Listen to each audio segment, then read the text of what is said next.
This is a video for AQA Further Pure, second order differential equations 3, modelling with second order differential equations, 3.3, damped oscillations, plotting and interpreting solutions.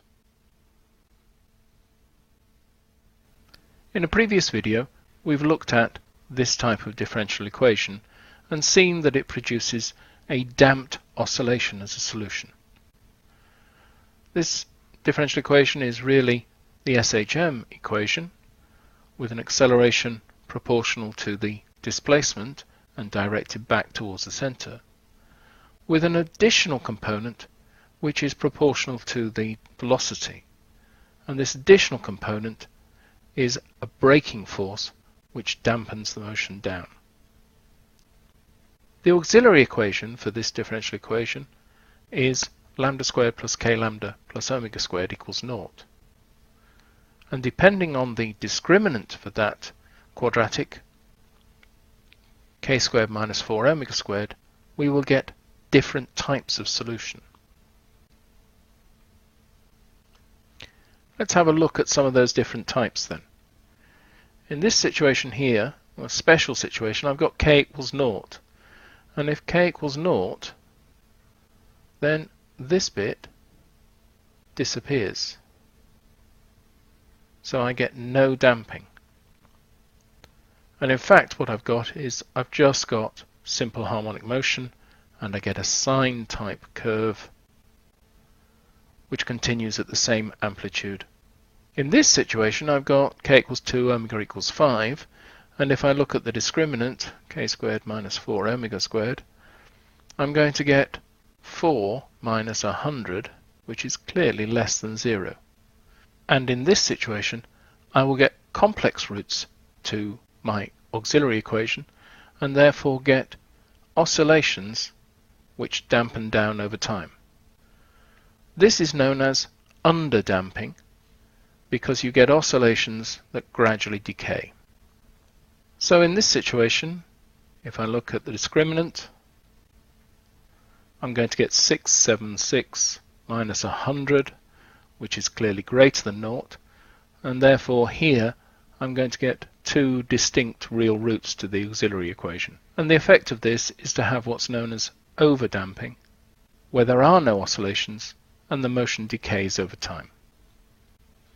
And in the final situation I've got k is 10 and omega is 5. So I get 100 minus 100 is equal to 0, and that means that my auxiliary equation will have a repeated real root. And if we look at the effect on the solution, I will get no oscillations and again a decaying over time. This is known as critical damping. It's actually very difficult to distinguish between these two situations physically because there are no oscillations. Critical damping is therefore the borderline between underdamping and overdamping.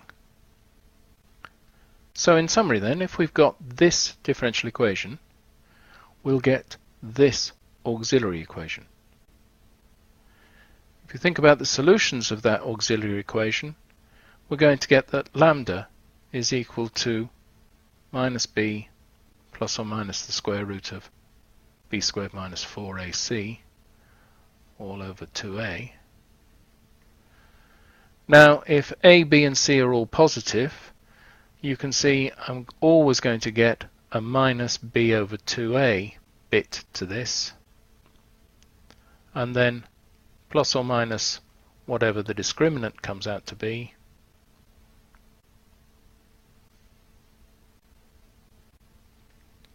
so I'm always going to get some kind of e to the minus some constant t. So I'm always going to get damping, decay, as t tends to infinity. The degree of damping depends on the discriminant, b squared minus 4ac. And there are three possibilities for this. Either the discriminant is less than 0, in which case it's underdamped and there will be oscillations before it finally decays. or b squared minus 4ac is equal to 0, in which case we say it's critically damped, the borderline between this and this situation in which b squared minus 4ac is greater than naught, and it's overdamped. There's no oscillation and the motion decays over time.